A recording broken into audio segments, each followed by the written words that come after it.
Estamos iniciando mais uma edição da Sessão TV Atende. A nossa convidada de hoje é a professora de português, Moana de Lima e Silva.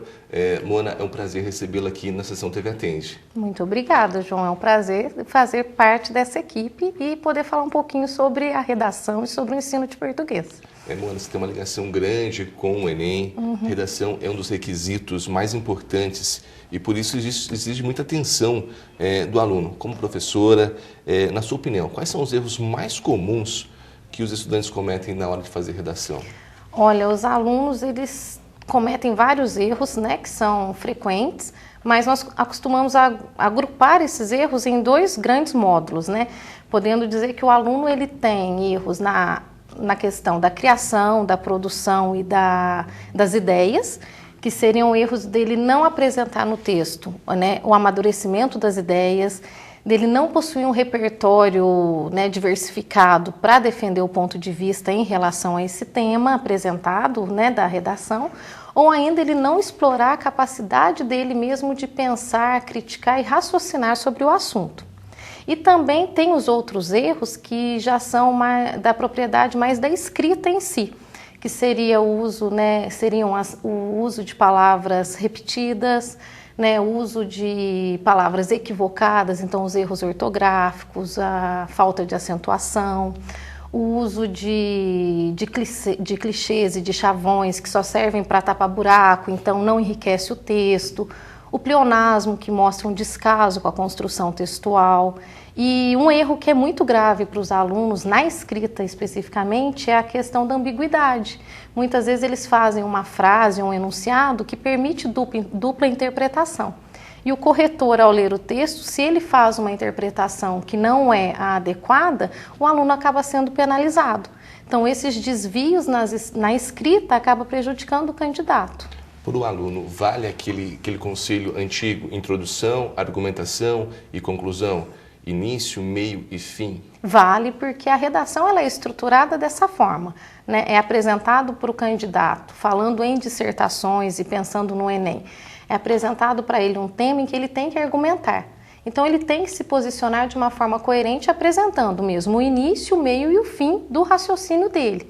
E esse início através de uma tese, que é o ponto de vista apresentado no primeiro parágrafo, esse desenvolvimento que pode ser apresentado em 2 parágrafos até, e ele deixando bem claro uma noção de causa e consequência, porque se tem um problema, nós temos que saber se esse jovem ele tem essa noção da causa e da consequência desse problema, e no final a conclusão. E se tratando de um Enem, uma conclusão com uma proposta de intervenção, né? Lembrando que é intervenção mesmo e não só uma conscientização social.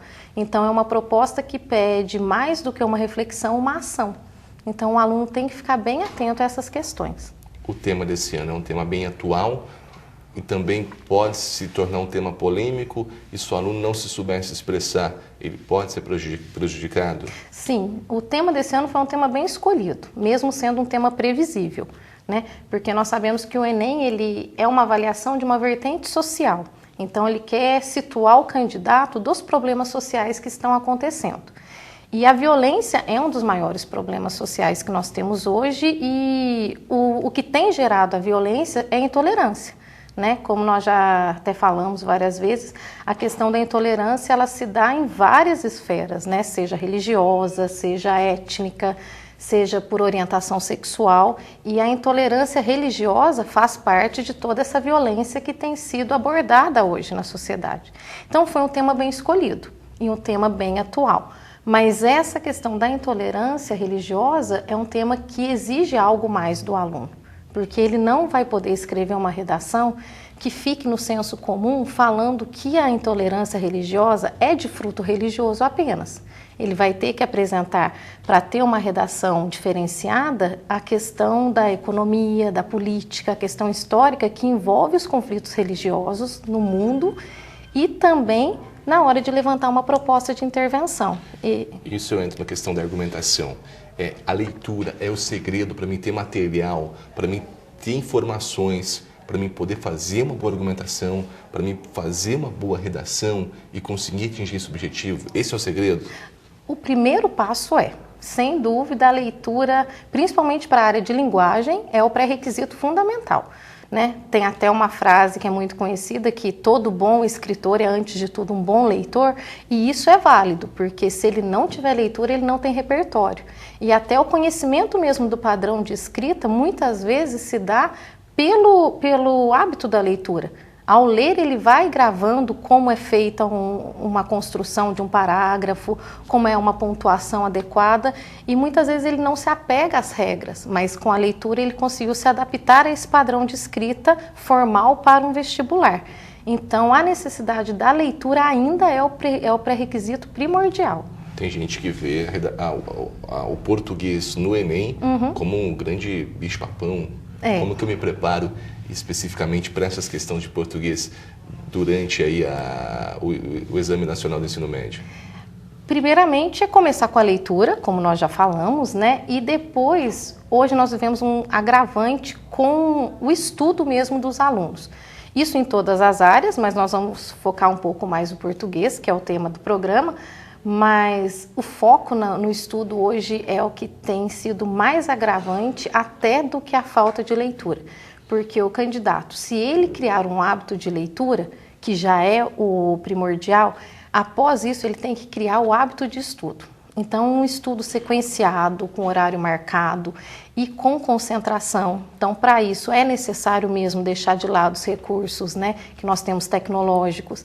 Eu falo para os meus alunos, não custa nada abrir mão das redes sociais no período de estudo, porque a atenção difusa que a nossa sociedade tem hoje, que os jovens têm, em assistir a TV, ver a internet, ler uma página de um livro ou de uma revista e ouvir uma música ao mesmo tempo, isso é muito prejudicial para os estudos que exigem uma concentração. Então, ele tem que estar disposto a fazer isso por um período de tempo, porque não é para a vida toda, mas é uma fase. E se ele se dispor a fazer isso e se preparar bem nessa fase, ele vai ter o resultado que ele quer no futuro. Isso. Você percebe que os alunos hoje têm maior dificuldade com o português ou não? A dedicação faz a diferença? Tem. Tudo está relacionado. A falta de dedicação com um grau de dificuldade maior, a falta de leitura com um grau de dificuldade maior e a falta de concentração e atenção também. Né? Hoje nós temos uma geração que interpreta muito manchetes de notícia. Então, abre as redes sociais, não lê do que se trata o texto, lê a manchete, já cria um ponto de vista em cima daquilo e acha que a sua opinião é a única certa, que gera até uma intolerância, que já é, né, uma forma de violência verbal. Então, isso é muito comum. Então, o jovem ele tem sim que pensar que mais do que uma mera, né, manchete que ele leu, tem um texto por trás daquilo. E isso agrava muito na redação, porque ele perde o hábito de ler o texto por completo, ele se cansa ao ler a proposta toda, ele lê o que interessa a ele, então o ponto de vista apresentado na própria coletânea não o interessa, então ele não lê aquilo direito. Isso prejudica o candidato e isso tem prejudicado muito os nossos jovens que estão prestando Enem ou qualquer outro vestibular. Uma dificuldade que a gente percebe às vezes não basta simplesmente ler, e sim compreender. Sim, sim. O problema hoje não é nem a questão da falta ou ausência de leitura, mas é a falta de interpretação. Né?